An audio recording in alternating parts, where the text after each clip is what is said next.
성벽을 쌓아라. 무너진 성벽을 쌓으라. 붙드시는 주를 신뢰해. 그 선하니 나를 돌보시네. 기억하소서 우리 기도를. 구하라 그분의 도우심을. 구하라 그분의 도우심을. 보아라 그분의 일하심. 기뻐하라 그분의 선하심을. 기억하소서 우리 기도를. 구하라 그분의. 구하라 그분의 도우심을.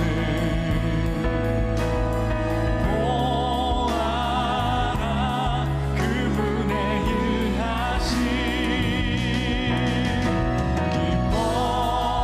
기뻐하라 그분의 선하심을.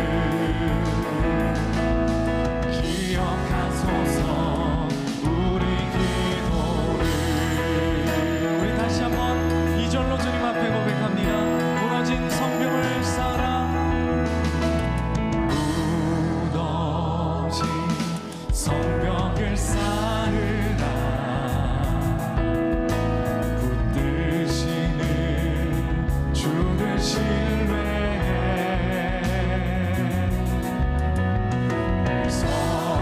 선하니 나를 돌보시네. 주님의 선한 힘으로 이 나라와 민족을 돌보시는 주님, 우리 기도를. 구하라 구하라 그분의 도우심을. 보아라 그분의 일하심. 기뻐하라 그분의 선하심을. 이 시간 우리 예배를 위하여 그리고 이 모든 시간들을 위하여 우리 함께 기도하며 나아가겠습니다. 오늘 신령과 진정의 예배 드리기를 원합니다. 함께 기도합니다. 하나님 앞에 하나님 우리가 오늘도 주님의 도우심을 구하는 귀한 예배 되기를 원합니다. 주님의 선하심을 보게 하시고 주님의 일하심을 우리가 느끼게 하여 주옵소서. 오늘 하나님 우리가 기뻐하는 것은 주께서 하면 선하시고 인자하셔서 항상 주님은 하나님 우리의 삶에 동일하신 주님이시기 때문입니다. 주님의 선하심을 의지하여 바라보는 귀한 예배 될 수 있도록 주 하나님 붙잡아 주옵소서. 오늘도 신령과 진정으로 영과 진리로 주님 앞에 하나님 몸부림하며 예배하는 주의 성도를 주님 기억하여 주옵소서. 주님의 손이 아니면 살 수 없고 주님의 도움이 아니면 하나님 견딜 수 없는 상황 가운데 있는 하나님 많은 지체를 하나님 돌보아 주시고 오늘의 예배가 하나님 생명수와 같은 시간, 오늘의 말씀이 만나와 같은 시간 될 수 있도록 붙잡아 주옵소서. 기억하소서 우리 기도를. 마지막으로 구하라 그분의 도우심을. 구하라 그분의 도우심을. 그의 백성을 도우시는 주님을 기억합니다. 그분의 일하심. 기뻐하라 그분의 선하심을. 우리 돌보시고 함께 하시는 주님, 그의 선하심. 할렐루야. 우리 나라 가운데 우리의 삶 가운데 선하게 일하시는 주님을 바라봅니다. 할렐루야. 이 시간 마음을 정돈하시고 자리에서 일어나셔서 찬양하며 예배로 주님 앞에 나아가겠습니다.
계속 일어서신 채로 사도신경을 고백하겠습니다.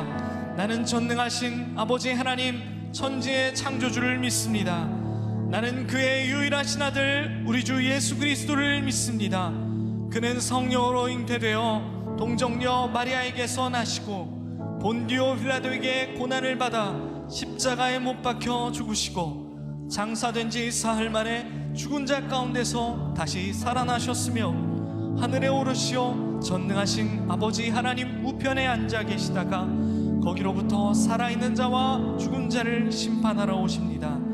나는 성령을 믿으며 거룩한 공교회와 성도의 교제와 죄를 용서받는 것과 몸의 부활과 영생을 믿습니다. 아멘. 다 자리에 앉으시겠습니다. 이 나라가 주님의 말씀 위에 바로 서기를 원하십니까? 우리가 먼저 하나님의 말씀 위에 서기를 축복합니다.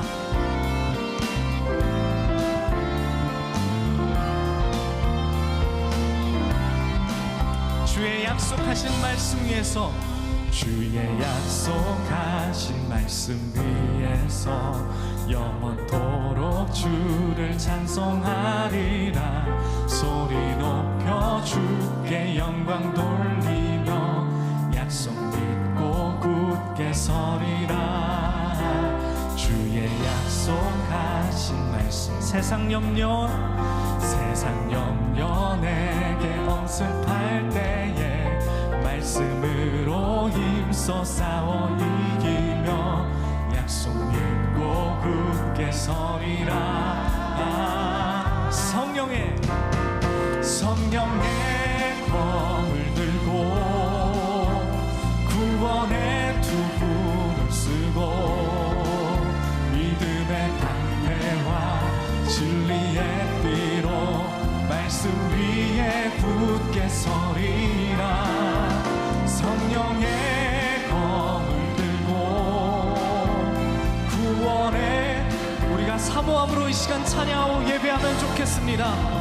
하나님의 전신갑주를 입은 주의 군대가 되게 하시고 주의 백성이 되게 하여 주옵소서. 그런 마음으로 우리가 하나님 앞에 찬양합니다.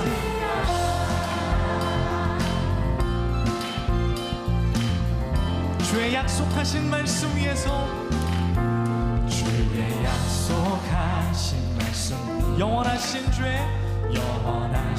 주의 사랑 힘입고 으로 힘써 싸워 이기며 약속 믿고 굳게 서리라. 주의 약속한 성령 인도하는 대로, 성령 인도한 주님 품에 항상 안식 얻으며, 주님 품에 항상 안식 얻으며 약속 믿고 굳게 서리라. 성령의 검을 들고 구원의 투구를 쓰고 믿음의 방패와 진리의 띠로 말씀 위에 굳게 서리. 우리가 살고 있는 이 세계는 영적인 전쟁이 끊임없이 반복되는 세상입니다. 주님 우리에게 전신갑주를 주셔서 하나님 우리가 하나님의 말씀 위에 서게 하시고 승리하게 하여 주옵소서. 말씀을 더 높은 목소리로 성령의 검을 들고, 성령의 검을 들고 구원의 투구를 쓰고 믿음의 방패와 진리의 띠로 말씀 위에 굳게 서리라. 성령의 검을 들고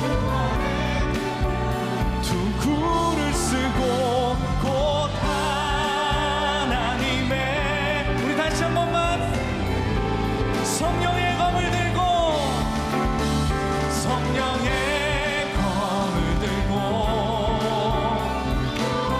영적인 전쟁에 승리하는 주의 백성 되게 하옵소서.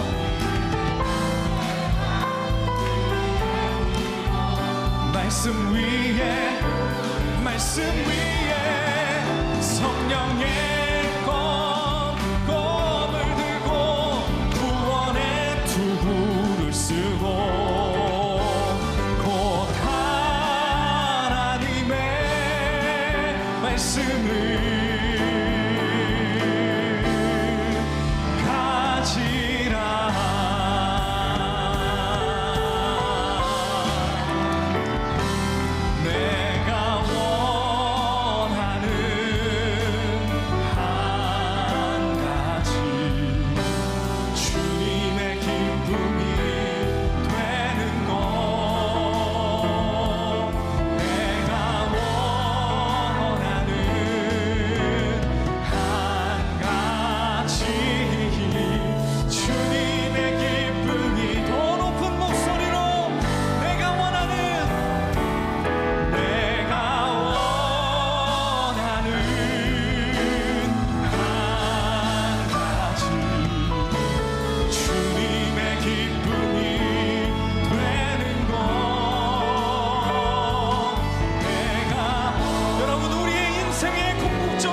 주님의 기쁨이 되는 삶, 그런 나라 되기 원하며 다시 한번 손을 들고 내가 원하는 주님께 항복합니다. 주님의 기쁨이 이전에 우리의 욕심으로 살던 일을 내려놓고 주님 앞에 온전히 서게 하여 주옵소서. 주님의 기쁨이 되는 것.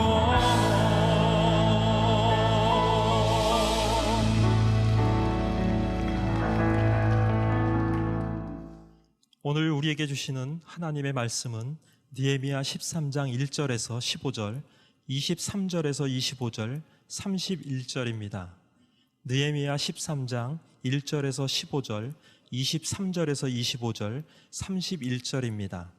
본문의 말씀 중 4절에서 9절, 23절에서 25절, 31절을 봉독합니다. 이전에 우리 하나님의 전의 방을 맡은 제사장 엘리야십이 도비야와 연락이 있었으므로 도비야를 위하여 한 큰 방을 만들었으니 그 방은 원래 소재물과 유향과 그릇과 또 레위 사람들과 노래하는 자들과 문지기들에게 11조로 주는 곡물과 새 포도주와 기름과 또 제사장들에게 주는 거제물을 두는 곳이라. 그때에는 내가 예루살렘에 있지 아니하였느니라. 바벨론 왕 아닥사스다 32년에 내가 왕에게 나아갔다가 며칠 후에 왕에게 말미를 청하고 예루살렘에 이르러서야 엘리야십이 도비야를 위하여 하나님의 전 뜰에 방을 만든 악한 일을 안지라. 내가 심히 근심하여 도비야의 세간을 그 방 밖으로 다 내어 던지고 명령하여 그 방을 정결하게 하고 하나님의 전의 그릇과 소재물과 유향을 다시 그리로 들여놓았느니라. 그때 내가 본즉 유다 사람이 아스돗과 암몬과 모압 여인을 맞아 아내로 삼았는데 그들의 자녀가 아스돗 방언을 절반쯤은 하여도 유다 방언은 못하니 그 하는 말이 각 족속의 방언이므로 내가 그들을 책망하고 저주하며 그들 중 몇 사람을 때리고 그들의 머리털을 뽑고 이르되 너희는 너희 딸들을 그들의 아들들에게 주지 말고 너희 아들들이나 너희를 위하여 그들의 딸을 데려오지 아니하겠다고 하나님을 가리켜 맹세하라 하고 또 정한 기한에 나무와 처음 익은 것을 드리게 하였사오니 내 하나님이여 나를 기억하사 복을 주옵소서. 이는 살아계신 하나님의 말씀입니다. 아멘.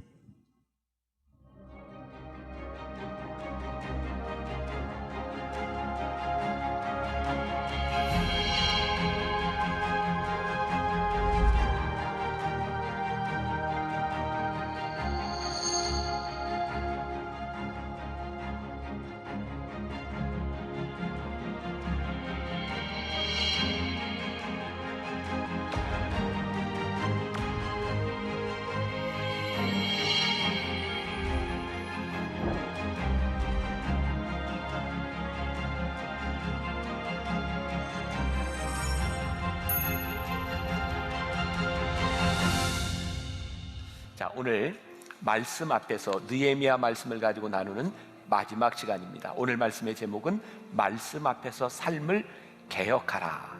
이 개혁이라고 하는 말을 가지고 오늘 말씀을 마무리하려고 합니다.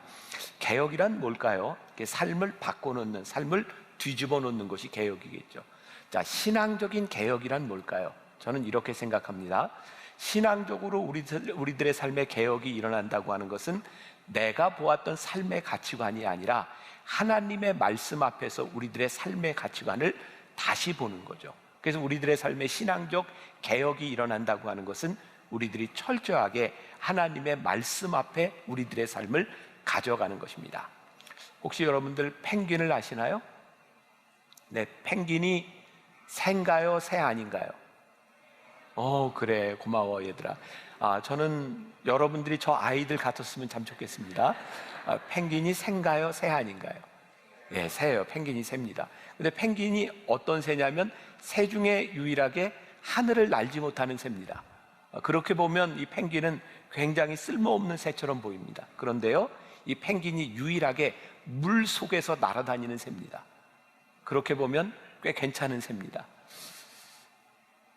반응이 별로 없으셔서 제가 이제 어떻게 해야 될지. 자, 그래요. 자, 우리가 어떤 관점으로 보느냐라고 하는 것은 세상을 아주 다르게 보는 시각을 가져듭니다.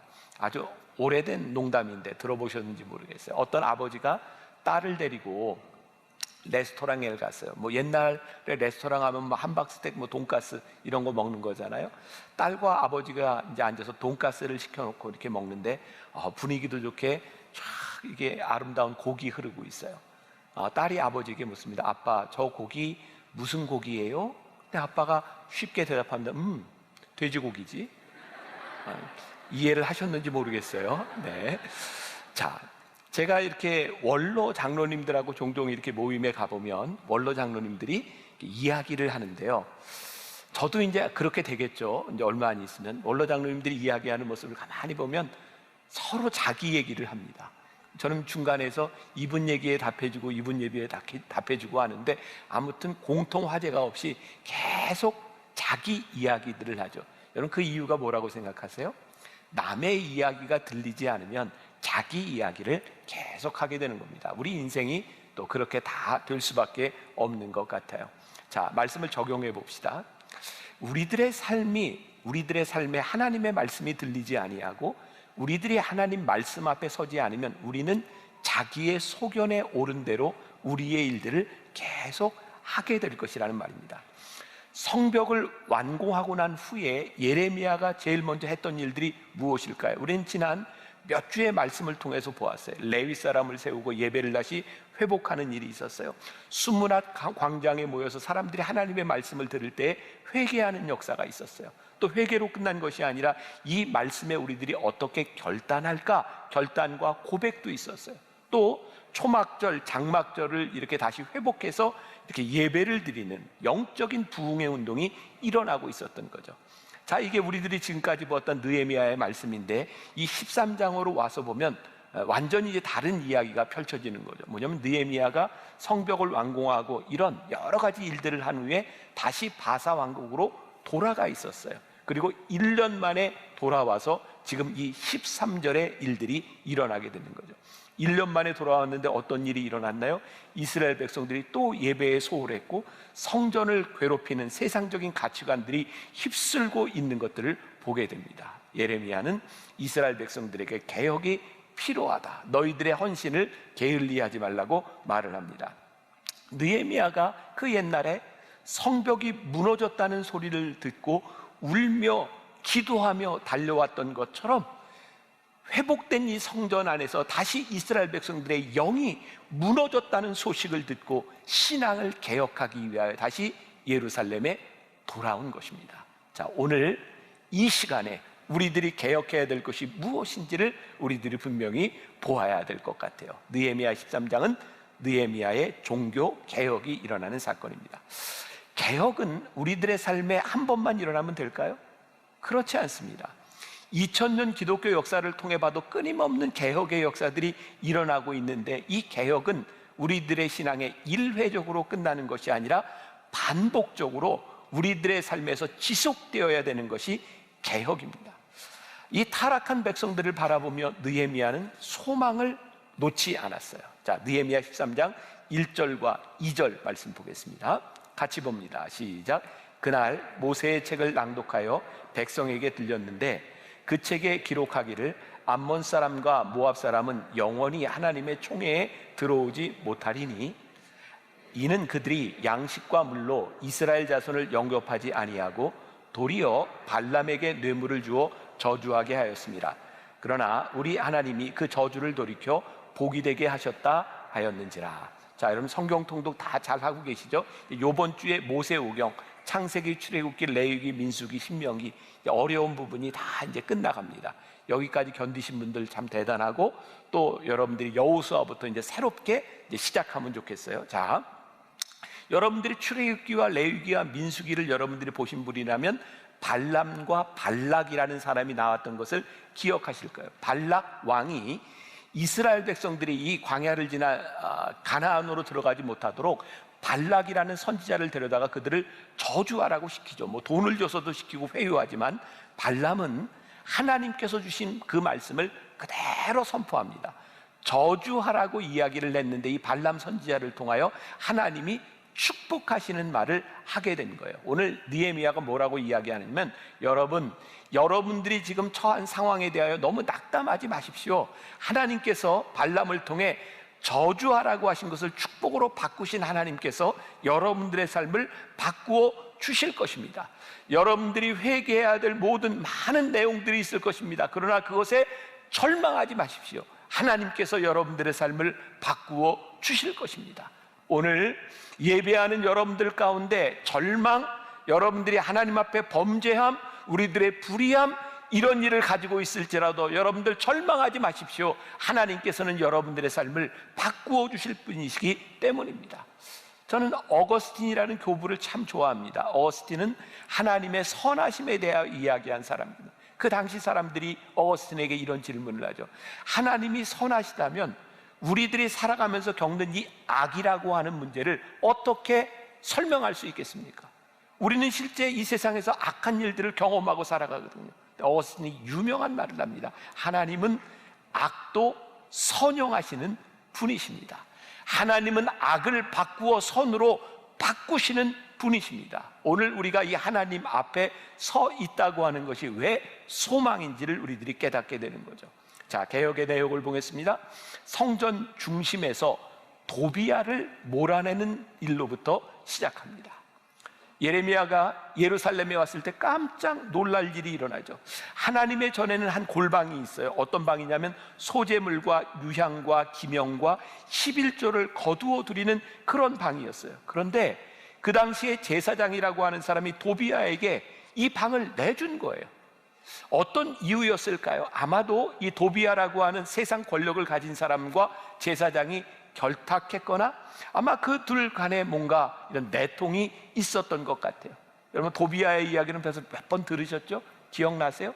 도비야가 어떤 사람인가? 느헤미야 4장 3절에 보니까 성전을 조롱했던 사람이죠. 암몬 사람 도비야는 곁에 있다가 이르되 그들이 건축하는 돌 성벽은 여우가 올라가도 곧 무너지리라 라고 이스라엘을 조롱했던 사람이에요.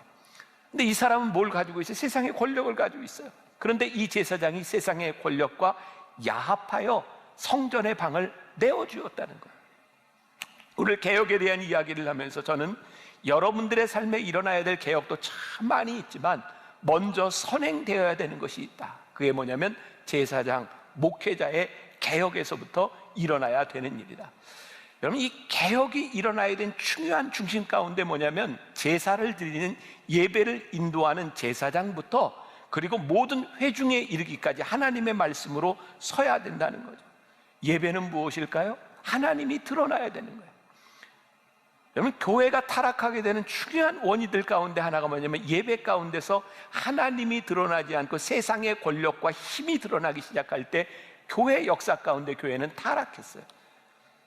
여러분 초대교회가 그 핍박 가운데서도 하나님의 뜻대로 살아가던 그 교회가 콘스탄틴 대제 이후에 그리고 381년 기독교가 로마의 국교로 선포된 이후에 어떤 일들이 일어나는지 아세요? 이제 교회 안에서 하나님을 예배하는 것이 아니라 예배를 인도하는 사람과 황제가 앉는 그 자리에 옷들이 빛나기 시작하고 그 자리가 빛나기 시작했어요.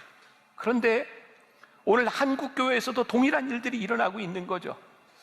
선거 때가 되면, 정치 시즌이 되면 모든 후보들이 교회를 찾아옵니다. 교회 와서 인사하기를 원하고, 그것뿐만 아니라 어떤 교회에서는 대통령이 들어가는데, 교회에 들어오는데 교인들 예배하는 걸 다 중지하고 대통령에게 박수를 보내고 예배를 드렸다는 이야기를 들었어요.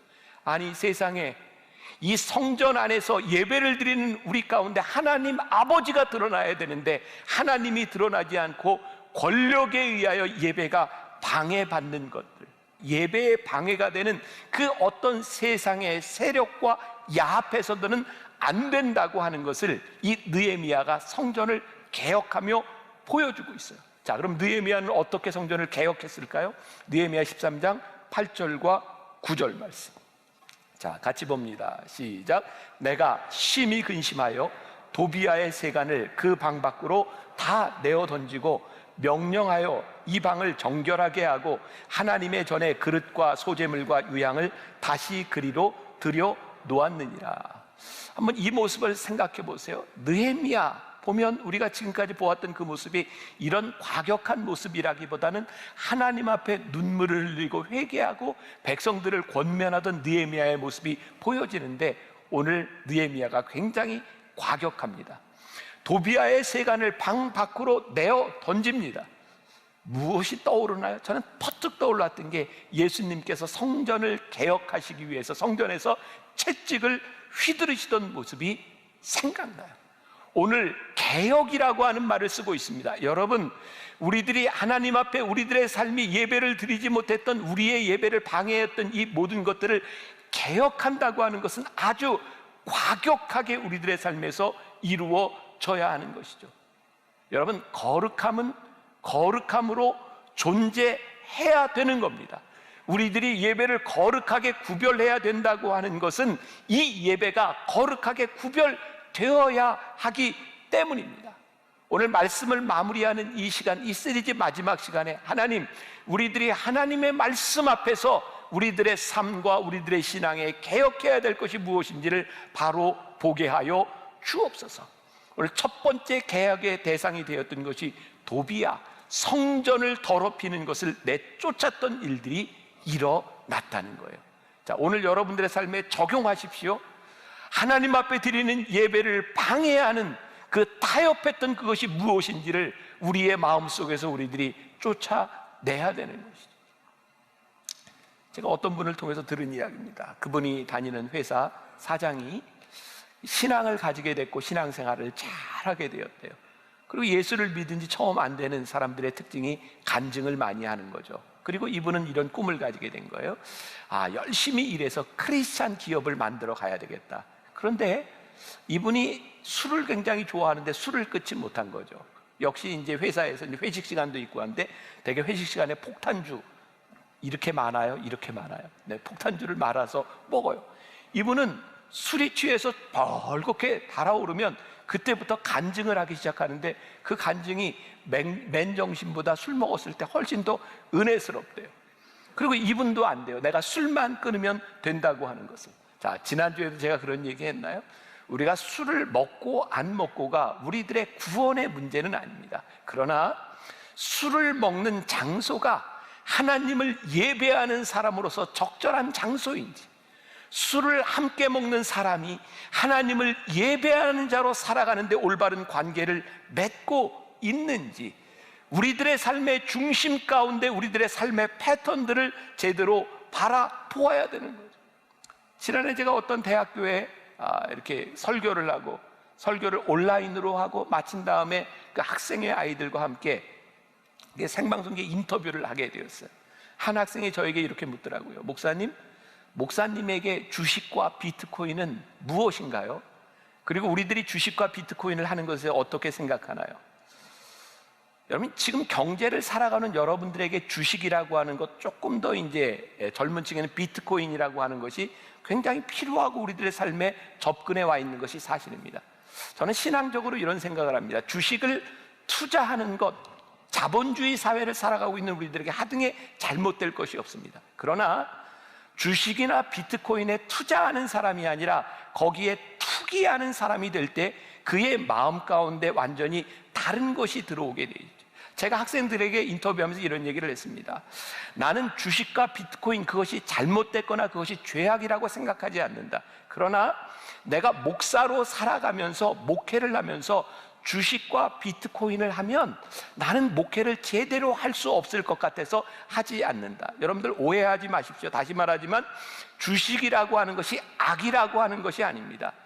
목회자인 저에게 있어서 하나님을 예배하는 자로 살아가는데 무엇이 중요한가를 판단하게 되는 거죠. 그리고 오늘 여러분들에게 권면을 한다면 여러분들의 영혼을 채우고 있는 것이 투자는 괜찮지만 여러분들의 삶의 투기가 여러분들의 머리와 여러분들의 가슴을 지배하고 있다면 여러분들이 온전한 예배자로 살아가는 것은 결코 쉽지 않습니다. 중요한 것은 뭐냐면 우리들의 마음 한가운데 가장 중요한 우리의 영혼 가운데 무엇이 자리 잡고 있는가, 그것이 하나님을 예배하는데 방해가 되는 것은 아닌가라는 것을 여러분들이 개혁적으로 자기 성찰을 하며 바라보아야 되는 거예요.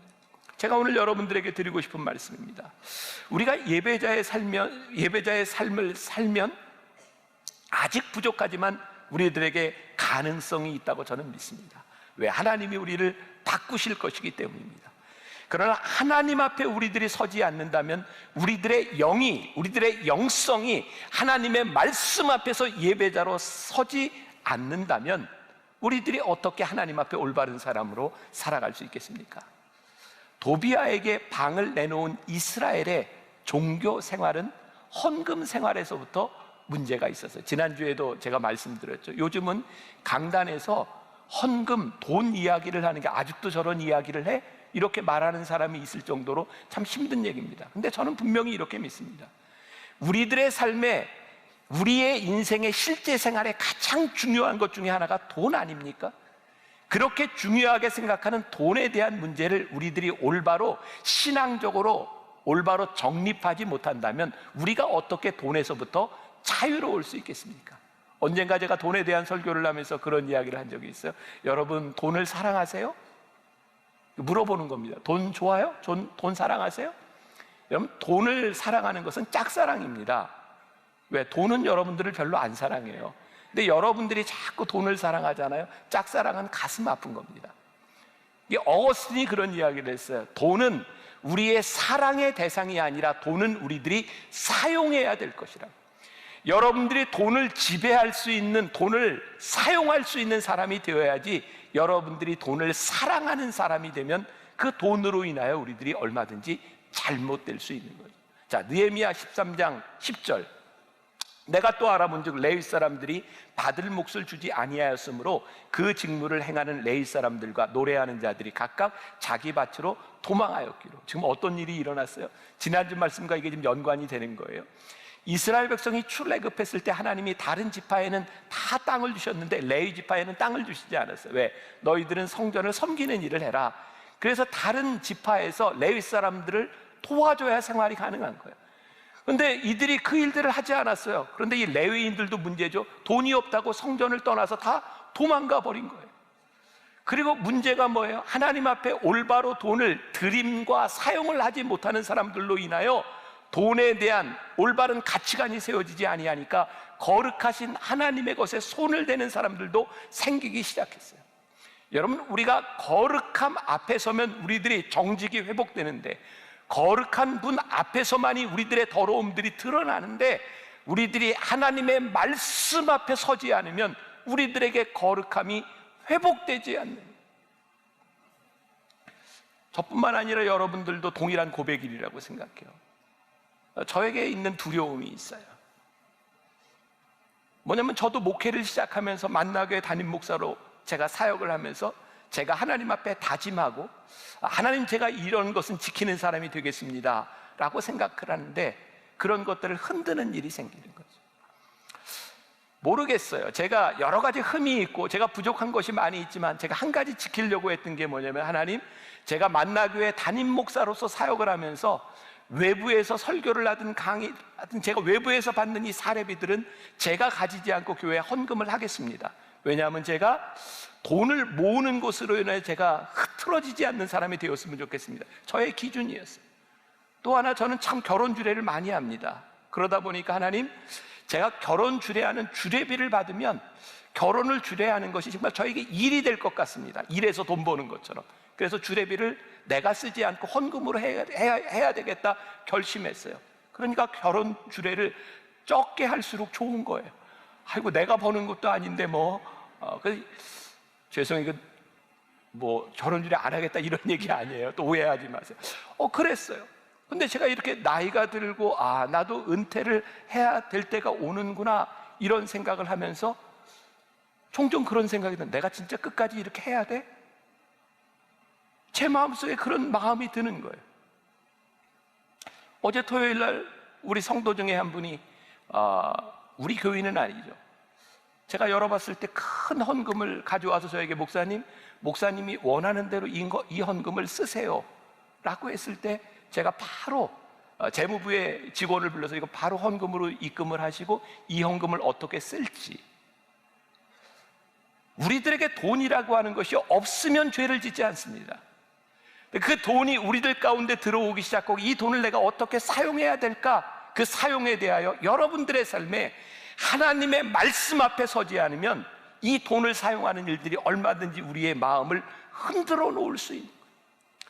하나님 말씀에 서야 우리들에게 두려움이 찾아와요. 이 두려움 앞에 서야 우리들이 정직하게 살아갈 수 있는 거예요. 근데 하나님 앞에 서지 않으면 이 모든 것들이 다 흩어져 버리게 되는 거예요. 오늘 본문에서 느헤미야가 사람들의 이름을 주의 이름으로 꾸짖을 때 느헤미야 13장 12절에 보니까 이에 온 유다가 곡식과 새 포도주와 기름의 11조를 가져다가 곳간에 드림으로 그들이 하나님의 것을 구별하기 시작했다. 그리고 그 드려진 예물이 하나님께서 말씀하신 대로 용도대로 잘 사용하기 위해서 정직한 사람을 세웠는데 오늘 말씀해 보니까 제사장 셀레아마와 서기관 사독과 레위 사람 부다야로 창고지기를 삼았는데 성경에 뭐라고 나오냐면 그들이 충직한 자로 인정됨이라. 오늘 제가 이야기하는 것은 이 개혁이라고 하는 것은 여러분 성도들을 향해 하는 일일 뿐만 아니라 이 성전에 설교하고 있는 목사와 그리고 이 교회의 모든 일들을 운영하는 모든 사람들이 하나님 앞에 정직하고 충직된 자로 인정되지 아니하면 이 개혁은 이루어질 수 없는 거예요. 그러니까 오늘 우리들이 하나님 앞에 저와 여러분들이 함께 이 말씀 앞에 서야 되는 거예요. 오늘 하나님 앞에 드려진 모든 것들이 하나님 앞에 올바로 사용되어지는 거예요. 오늘날 교회에서는 돈의 유혹을 받지 않는 사람들로 세워지는 것이 참 귀하다. 제가 모르겠어요. 지난주에 제가 국민일보 이사를 하고 있어서 이사회를 이렇게 하면서 주주총회도 하고 이런 일들을 쭉 하는데 제가 그 사장님을 통해서 이런 이야기를 했어요. 국민일보 지금까지 오는 동안 한 번도 술, 담배 광고를 하지 않았습니다. 근데 그 이야기가요, 제일 큰 유혹이 술, 담배 광고를 신문에서 하지 않는 게 제일 큰 유혹이었답니다. 또 하나의 유혹이 있었답니다. 어떤 신문이든 이 페이퍼로 보는 신문 중에 제일 많이 사람들이 보는 게 뭐냐면 오늘의 운세랍니다. 여러분들 보세요.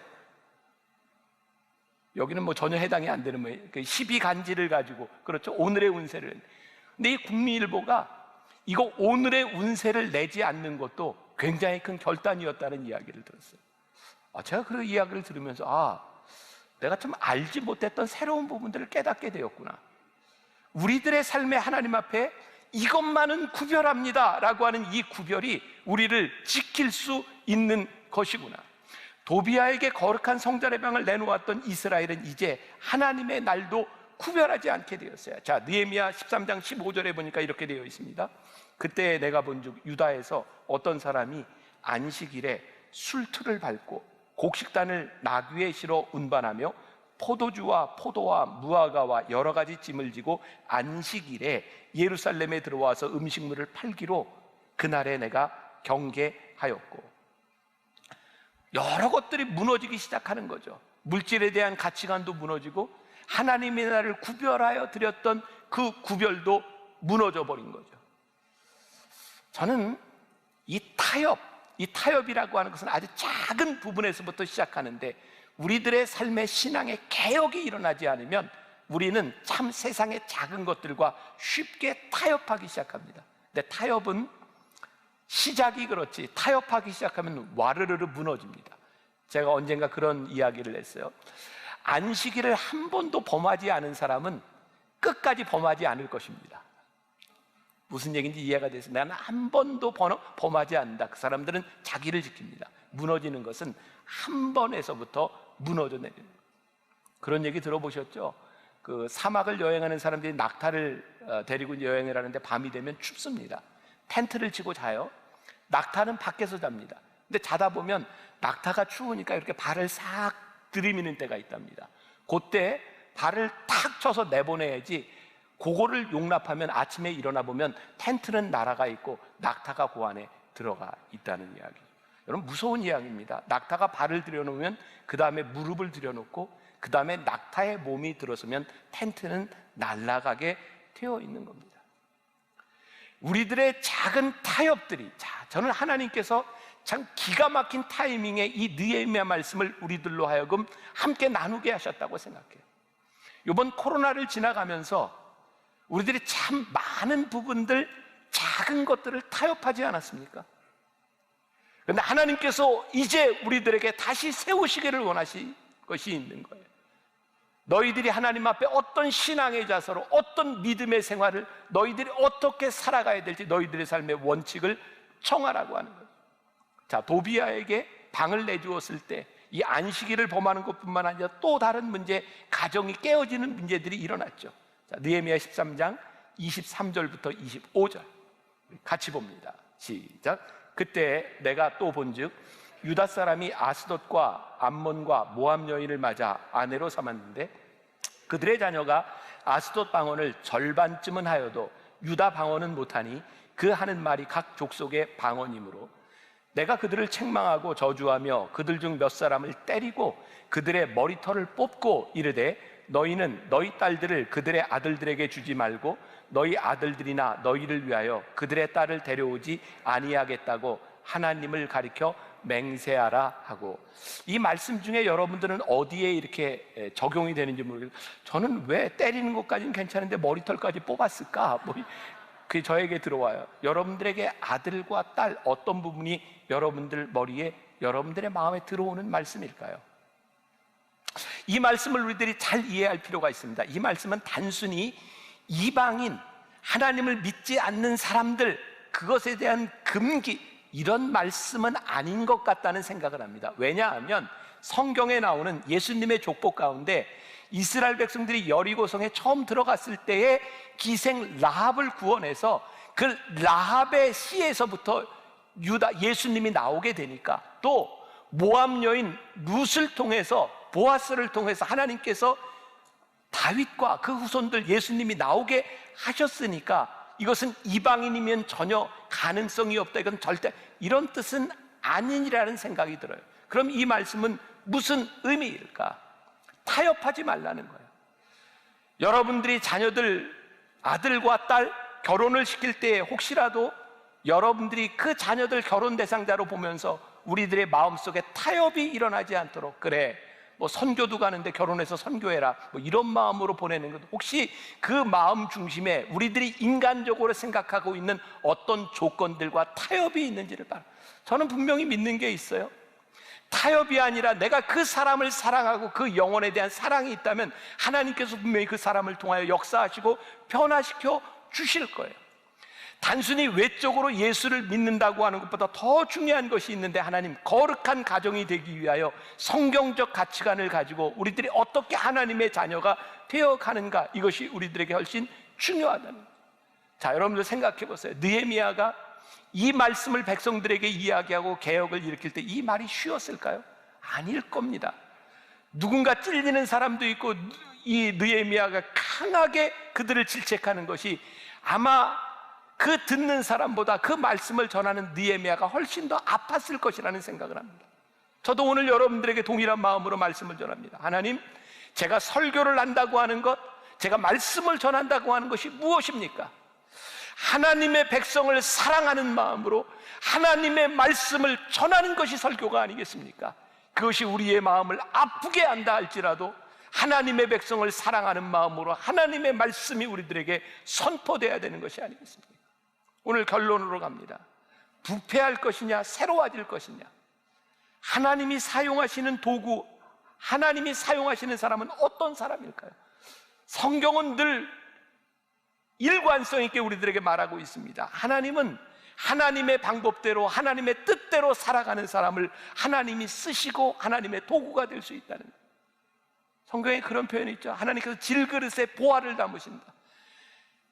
이 복음의 보화를 담을 수 있는 이 질그릇, 그 질그릇은 하찮을지 모르지만 그 질그릇을 하나님이 사용하시는데 그 질그릇이 깨어지지 아니하고 그 질그릇이 더럽혀지지 않아야 하나님이 그 질그릇을 사용하실 수 있다는 말씀. 금이 가기 시작하면 깨어지게 되어 있는 거예요. 느헤미야가 끝을 맺는 느헤미야 13장 31절 말씀 보니까 또 정한 기한에 나무와 처음 익은 것을 드리게 하였사오니 내 하나님이여 나를 기억하사 복을 주옵소서. 느헤미야서 7조 시리즈를 하는 동안 이 똑같은 말씀을 제가 3번 인용했습니다. 하나님 나를 기억하사 복을 주시옵소서. 느헤미야가요 하나님 앞에 기도할 수 있었던 제일 복된 일이 무엇이냐면 하나님 제가 이렇게 살아가고 있는 모습을 보시며 하나님 나를 기억하여 주옵소서. 우리가 완전하기 때문이 아니라 하나님의 말씀 앞에 내 삶을 개혁하며 하나님 말씀 앞에 내가 결단하며 하나님 내가 이 말씀대로 지키며 살아가는 내 모습을 바라보시며 나를 기억하여 주옵소서. 하나님 오늘도 하나님의 뜻대로 살아가려고 하는 제 모습을 바라보시며 나를 기억하여 주옵소서. 도비아의 세간을 내치던 모습, 백성들을 향해 가슴 아픈 마음으로 그들에게 복음을 전했던 모습, 하나님 나를 기억하여 주옵소서. 로마서 16장 19절부터 20절까지 말씀, 너희의 순종함이 모든 사람에게 들리는지라. 그러므로 내가 너희로 말미암아 기뻐하노니 너희가 선한데 지혜롭고 악한데 미련하기를 원하노라. 평강의 하나님께서 속히 사탄을 너희 발 아래에서 상하게 하시리라. 우리 주 예수의 은혜가 너희에게 있을지어다. 선한 데는 지혜롭고 악한 데는 미련하기를 원하노라. 개혁의 깃발을 들어보세요. 우리들의 신앙의 원칙을 세워보세요. 힘들지만 하나님께서 그 사단의 세력을 우리의 발 아래 두시겠다고 말씀하세요. 하나님의 평강이 우리들 가운데 임하겠다고 말씀해 주세요. 선한 데는 지혜롭고 악한 데는 미련하십시오. 하나님 이런 제 모습을 기억하여 주옵소서. 그리고 오늘 그렇게 믿음으로 다짐하십시오. 하나님의 성전을 더럽히는 도비아를 내 심령 한가운데서 몰아내겠습니다. 하나님의 거룩함을 회복하겠습니다. 철저하게 하나님 앞에 돈을 제대로 사용할 수 있는 사람이 되겠습니다. 철저하게 하나님의 나라를 지키는 그런 사람이 되겠습니다. 철저하게 하나님의 가정을 거룩하게 만들어 가겠습니다. 주님 그런 나를 기억하여 주옵소서. 주님 그런 나에게 복을 주시옵소서. 주님 저에게 부흥의 역사가, 우리의 가정의 부흥의 역사가, 우리의 교회와 한국교회의 부흥의 역사가 일어나게 하여 주옵소서.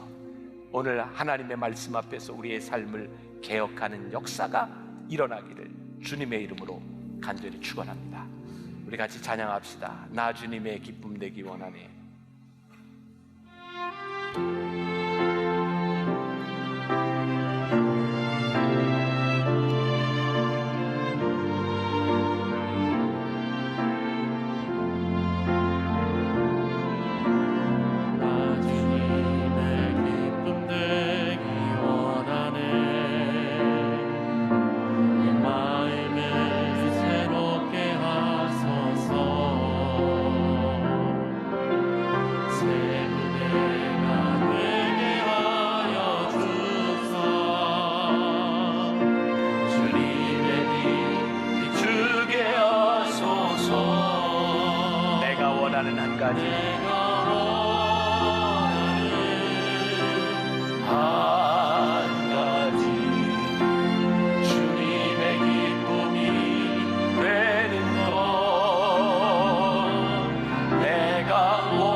주님의 기쁨이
주님의 기쁨이 되는 것 내가 원하는 한 가지 내가 원하는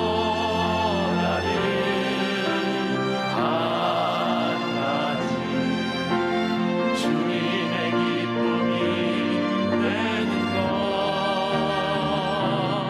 내가 원하는 한 가지 주님의 기쁨이 되는 것 지금은 우리 주 예수 그리스도의 은혜와 하나님 아버지의 무한하신 사랑과 성령의 인도하심이 내가 주님의 기쁨이 되기를 원합니다.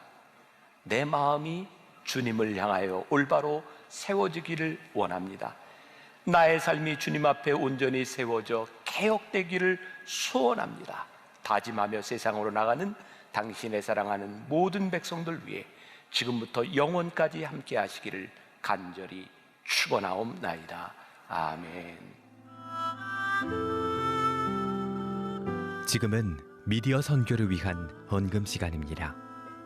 이 예배를 통해 삶 가운데 은혜와 회복이 충만하시길 간절히 기도합니다.